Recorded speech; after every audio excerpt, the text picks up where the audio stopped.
Bismillah, alhamdulillah, wassalatu wassalamu ala asyrafil anbiya'i wal mursalin nabiyuna Muhammad wa ala alihi wa sahbihi ajma'in. Amma ba'd. Assalamualaikum warahmatullahi wabarakatuh. Alhamdulillah, tanang pagdaig ug pagpasalamat ngadto lamang kang Allah subhanahu wa ta'ala.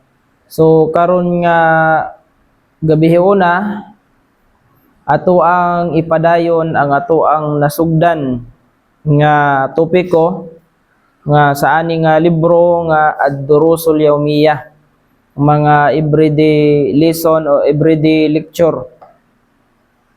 So karon ato ang pagahisgutan ang ginatawag nga ad-du'a. Ad-du'a. Unsay kung maghisgot ta og du'a, unsay inyo hang na kuan na mahuna-hunaan. Ad-du'a, mga panalangin.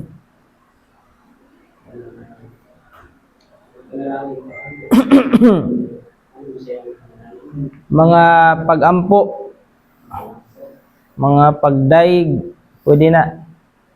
So kaning dua ato ang paghisgutan ang kaning kaayuhan ni ani ug unsay iyahang lugar, unsa maning dua.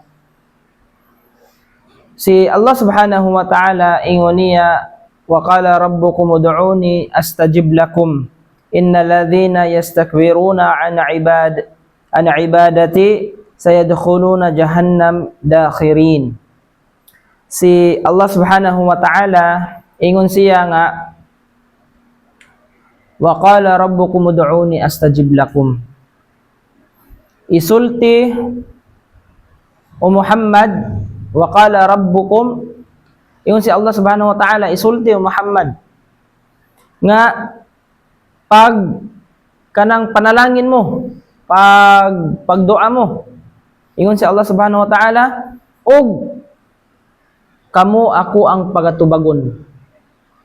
But pasabot nga kita kung mangayo lang ta sa Allah subhanahu wa ta'ala, manalangin lang ta sa iya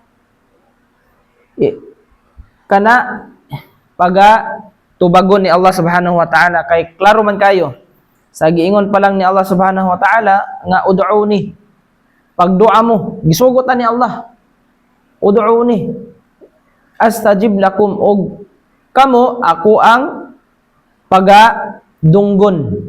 Kamo ako ang pagadunggon. Nya pagkasunod nga aya, sumpay sa aya, innal ladzina yastakbiruna an ibadati sayadkhuluna jahannam dakhirin.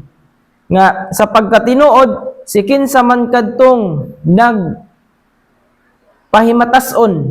nagipahimatason ba kanang naghinambugiro, nagbugal-bugal, ang iyang ipasabot ani katong nagsimba og laing Dios. Gawas kang Allah subhanahu wa ta'ala, wala nituo sa tauhid, sa iyang pagsimba, sayadkhuluna jahannam, pagapasudlon gayud sila sa impierno ni Allah subhanahu wa ta'ala, nga grabe nga silot.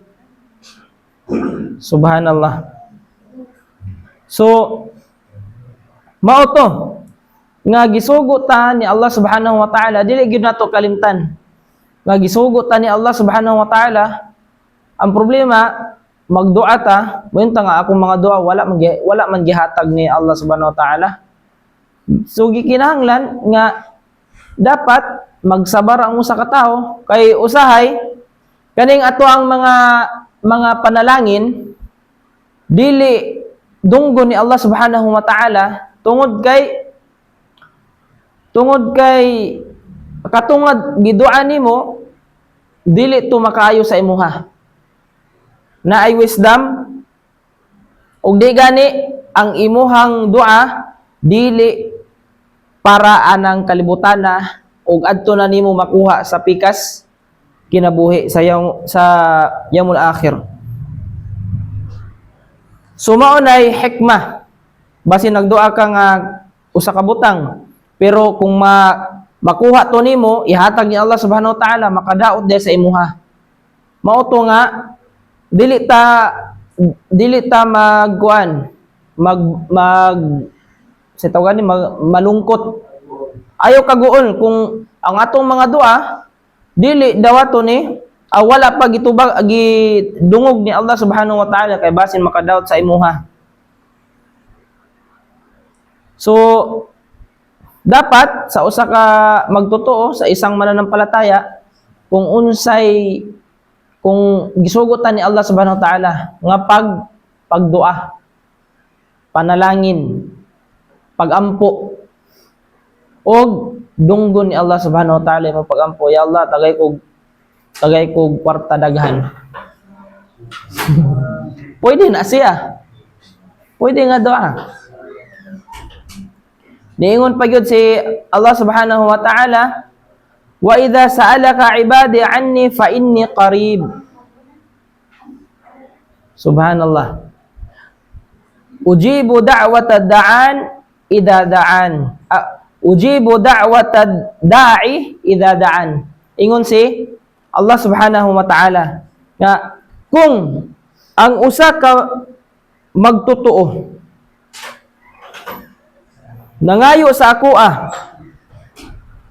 fa inni qarib, ingon si Allah subhanahu wa ta'ala, sa pagkatinuod duol ra ko sa usa kanang katungan nagadua. Ujibu da'wata, ako asiyang pagadunggon ang iyahang mga dua, ako ang pagadunggon idza daan. Kung pagadunggon ni Allah subhanahu wa ta'ala atong mga pagampo, kung kita kung kita magdua lang. Ya Allah, tagay kog mayong lawas aron makaibada ko sa imo, aron makagbuhat pa kog daghang mga mayong buluhaton. Ya Allah, tagay kog daghang kwarta nga makaayo sa kuha. Pulos. So kana siya pwede. Ya Allah, tagay kog ihatag sa kuha kanang kuan Ferrari. Yung katong half rapod. Subhanallah. So katod kuan to advertisement. So kung mangayo ka og kuan,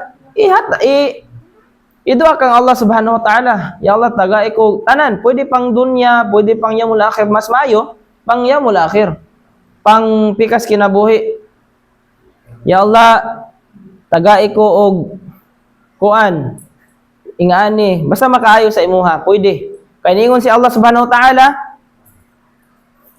fa inni qaribun, sa pagkatino duol lang ko sa kanang katong mga nagadua, katong mga nagampo sa kuha, katong mga nanalangin sa kuha. Ujibu da'wata da'i idza da'an. Ako silang pagatubagon, ako ang pagadunggon ng ilahang mga pagampo kung sila magampo sa kuha, kung sila manalangin sa kuha. So, klaro kayo. Niingon pa yun si Nu'man bin Bashir radiyallahu anhuma, kaymutan sila ni Allah subhanahu wa ta'ala nga si Propeta Muhammad misulti. Nagkanayon si Propeta Muhammad, ad-du'a'u huwa al-ibadah. Kaning dua, usa ka buluhatong pagsimba. Ingon ang atong mga ulama nga ang dua na hati ni siya sa duha ka klase. Nay ad-du'a'u mas'ala wa ad-du'a'ul ibadah. But pasabot kaning dua nga pag-request. Unsa nang mga pagampo nga pag-request? Example, mote una nga kanang klase, kategori. Gitawag siya og ad-du'a'u mas'ala wa ad-du'a'ul ibadah. Ang una nga ad-du'a'ul mas'ala kanang mangayo ta sa Allah subhanahu wa ta'ala. Allahumma gfirli, o Allah, pasaylo ako. Allahumma gfirli warhamni, kaluy ko ya Allah. Kana nga mga dua mao na siya gitawag og ad-du'a'u mas'ala. Ad-du'a'ul mas'alati. Nga but pasabot mubasyara aw kanang diretso nga gikan sa imuhang kaning dila ba, mulito ka, ya Allah pasaylo ako, ya Allah tagay ko kwarta daghan kaayo, mapuno akong balay og bahandi, pwede na siya, puna og dagang bahandi, 1 million. 1 million, yung pang bata, $1 million. 1 million dollar. So, kana siya, mabilong siya sa ad-du'a o mas'ala. Kanang nag-request ka, nangayo ka og maayong panglawas, nangayo ka og, ya Allah, makapasar ko sa exam, ya Allah, tagay ko og kaning maayong kalawasan, ya Allah, bigyan mo ako ng maraming mga biyaya. Kana siya, ad-du'a o mas'ala. Ikaduha nga du'a nga kategori, ad-du'a o ibadah. Kaning dili ditso ba nga kuan, kining dili ditso sa imong dila pananglitan, ad-du'a ul ibadah, as-salah, as-saum, as-salah, pagpuasa, pag-hajj, pag-zaka. Pero ang iyang intensyon nato, ridallah subhanahu wa ta'ala, aron kahimutan, kalugdan siya ni Allah subhanahu wa ta'ala. Kay katong una, ang kato, Allahumma inni, diretso yun sa dila. Pero ang katong kaning al-ibadah, as-salah, pananglitan as-salah. As-salah, du'a. As-salah, du'a. Pero gamit ang atuang tibuok lawas. Badaniya. Gamit ato ang tibuok lawas. Az-zakah, magzaka ka o magsadaka ka, kana siya ibada, du'a na siya. Takabalo nga ang katong imong gisadakahan day ko andre bro palit og kindi imuha. Day 5 pang piso wifi. So kana siya sadaka pwede ridallah subhanahu wa ta'ala, aron masaya ang Allah subhanahu wa ta'ala kapag ginagawa natin yung isang bagay na yan. So yun yung dalawang klase ng dua. Ano yun? Ad-du'a o mas'ala, kanang mag-request ka, du'a o request, du'a o ibadah. So mauto nga gitawag nga ad-du'a huwal ibadah. Ang du'a usa ka buluhatong pagsimba. Di mo pagyud si Ibnu Abbas radhiyallahu anhuma nga si Propeta Muhammad nagkanayon, afdalul ibadati ad-du'a. Ang pinakamaayo nga usa ka bulatong pagsimba kaning du'a. Magdu'a ta sa mangayo ta sa Allah subhanahu wa ta'ala, mga muyo ta, mga unsa pa na dira nga pwede nimo ipanalangin kang Allah subhanahu wa ta'ala, usa ka ibada. So kung balikan ni nato ning ad-du'aun mas'ala kanang request, mahimo siyang share kung adto ka magdu'a sa lain gawas kang Allah subhanahu wa ta'ala pananglitan, adto ka dito ni Senior Pedro. Hindi nang ko na lechon ha. Hindi nang lechon. Nasarinong puti. So, og adto ka magdua, mahimo siyang shirkul akbar. Og magdua po ka dito ni Senior Pedro, di makatagaan ni agwan. Di ka tagag manok ba?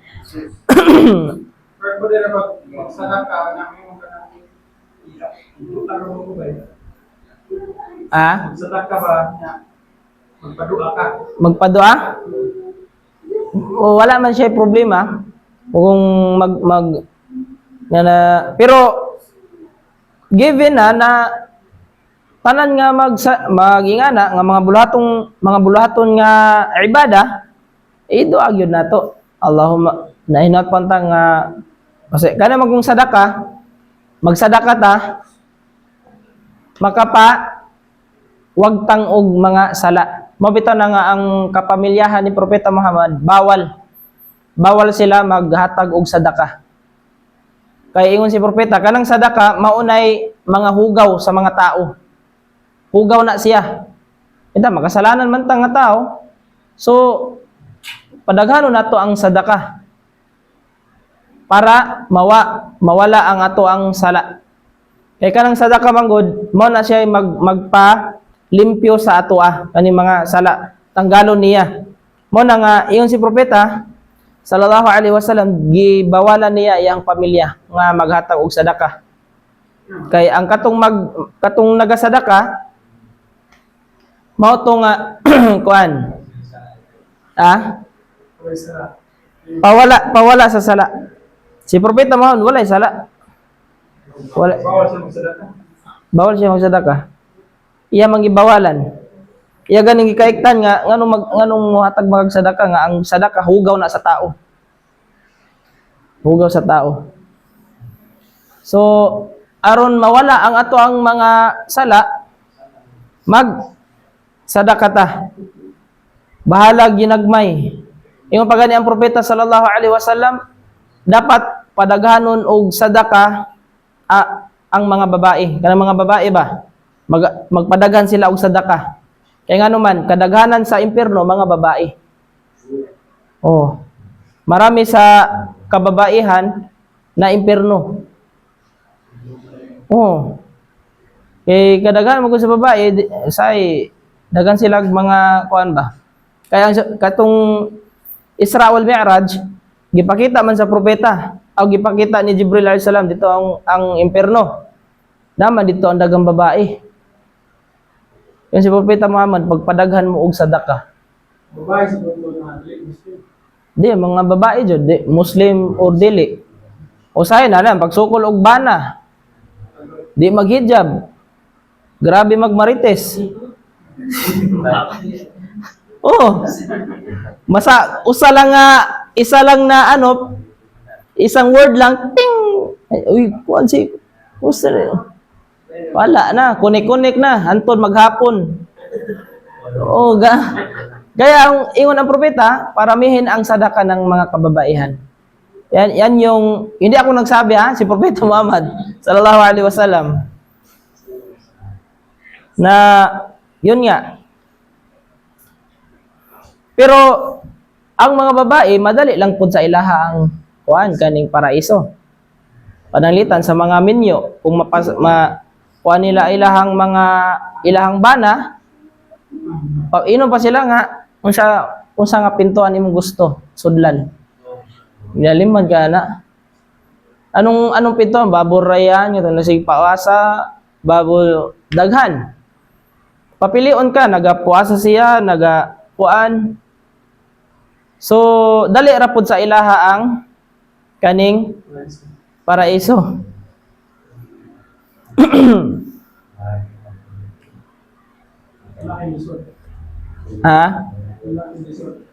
Ang lalaki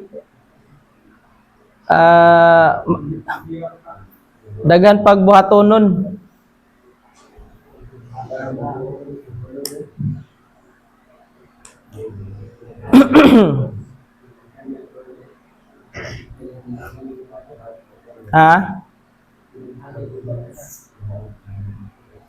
Ingon pa gani si Propeta Muhammad sallallahu alaihi wasallam, ingon niya, man lam yas'alillahi yaghdab alayhi, akhrajahu Tirmidhi. Si kinsa man ang wala mangayo kang Allah subhanahu wa ta'ala, dili siya magadua, dili siya usito gani kanang magampo, mangayo ba, ya Allah tagay ko ingana ba, mga dua, si Allah subhanahu wa ta'ala masukol sa iyaha. Mamagalit ang Allah subhanahu wa ta'ala. Bakit nganong dili man ka manalangin sa kuha? Self-sufficient. Hindi pwede na self-sufficient. Sapat naman niya. Sakit sige. Sakit naman din niya. So, dapat kita nagaduag yun ta kanunay. Ilabi na nga pang yaumul akhir jud. Ya muqallibal qulub, pwede. O Allah, ikaw pabaliktad sa mga kasing-kasing, liguna ko sa imuhang riling Islam. Kay kabalo na ka nga ang puso mo gani kalb sa Arabic kalb kaya takallab but pasabot ka ng bali-bali ba, usahay okay, usahay dili, usahay okay, usahay dili, sabusa ba. So ingon si Propeta Muhammad nga unsa man idua, magampo ka nga paligunon ka sa Islam. Kay daghan nga mga nagiyahan dili na nimo makit-an sila, wala na nay uban makita nimo karon wala na. So ang giya wala sa atuan na sa Allah subhanahu wa ta'ala. Kaya paramihin natin ang ating mga dua na tayo ay paligunon sa Islam. Kahit anuman mangyari, wag nating iwan ang Islam kasi ang Islam, ingon pa sa mga ulama, mauni ang barko ni Noah, ni Nuh alayhi salam. Kinsa man ang dili mo sakay ni ani, ano, babay ka. Kung dili mo sakay sa barko ni Noah, babay. Kay ang kaluwasan man. Ad-du'a ibadatun 'azimatun tudharu fihima ruhul ibadat kulliha wa hiya dhallu al-khudu'u wal iqtiqaru ila Allah ta'ala. So kaning du'a usa ka halangdon gayod nga buluhaton. Kaning du'a usa ka halangdon nga buluhaton ug mauni ang kalag sa mga tanan nga ibadah. Kanang kalag ba? Di po nang kalag nga kuana, kanang mo kuan jud ba? Di nang kaluluwa ba nga soul. Pero kung atong i-translate, ruhul ibadat, mauni ang maugyo iyahang kuan, murag unod ba sa tanan nga mga ibadah.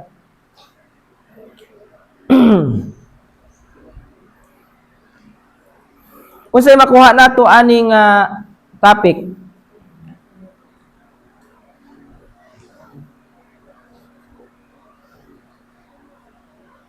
So ang dua usa ka buluhatong pagsimba. Unsa pa? Annahu afdalul ibadati lima fihi min dzikrillah ta'ala. Kaning dua usa ka masabi natin na ang dua ay isang dhikr, isang pag-alala kay Allah subhanahu wa ta'ala. Isang pag-alala, pag hinumdum kang Allah subhanahu wa ta'ala, ingon ganin si Allah subhanahu wa ta'ala, ya ayyuhalladhina amanu dhkurullah dhikran katsira. O kayong mga mananampalataya ay hinumdumin ninyo si Allah subhanahu wa ta'ala og makadaghan.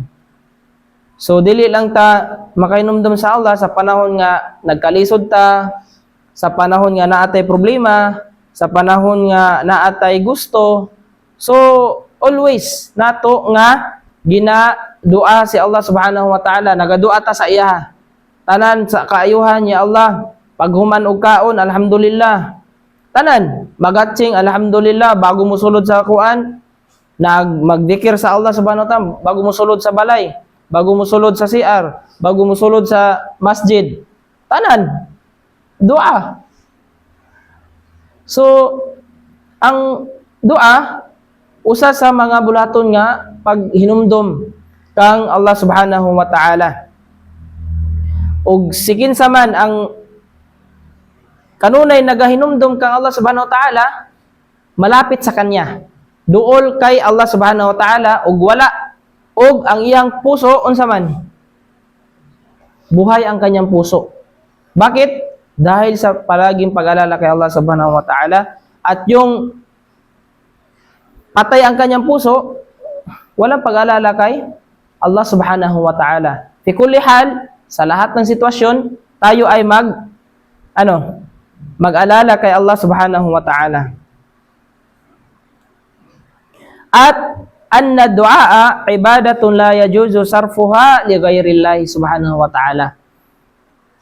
Sa pagkatinuod kaning dua usa ka bulatong pagsimba ug dili pwede nga adto ka magdua sa lain gawas kang Allah subhanahu wa ta'ala. Kay nga naman kung adto magdua sa uban mahimo ng syirkul akbar, malaking kasalanan na pagsyirk, malaking pagtatambal. Anya ang iyang parusa, ang hukom niya forever sa impierno. At anna Allah ja'alahu sababan li tabdilil qada'i wa huwa minal qada'. At mahabbatullahi liman yad'uhu. Ang dua ay sino man yung nagdudua, minamahal ni Allah subhanahu wa ta'ala. Sino man yung nagdua. Kaya palagi tayo magdua din tayo. Wag nating sabihin ay sapat na aking self. Kasi kung sabihin natin na sapat na yung sarili natin, kahit ano pang kayod mo, ano mo sa exam, ano pang study mo, kung wala talaga walang tulong ni Allah subhanahu wa ta'ala, hindi yan sapat. Hindi sapat. Kasi kung dahil lang sarili natin, may masipag pa sa'yo. Napay mas kugihan sa imo hang anong wala man jud ni asinso. Ang anong wala man jud ni saka ba. Ya napoy mas dili pareha og kanang sipag sa imo ha. Nganong grabe man ang kuan. Di ba? Kay kung sa sipag pa lang basin daog ta. Pero ang Allah subhanahu wa ta'ala, siya ang nagbibigay. Siya talaga. Kaya magdua tayo. Huwag nating sabihin na dahil sa sipag natin o dahil sa sapat na yung mga gawain natin, si Allah subhanahu wa ta'ala ang nagbibigay. At panghuli, yun. Minamahal ni Allah subhanahu wa ta'ala ang sino man ang nagdudua sa Kanya. At nagagalit ang Allah subhanahu wa ta'ala ang sino man ang hindi magdua sa Kanya. So, yun mga kapatid sa pananampalatayang Islam. At sa panghuli na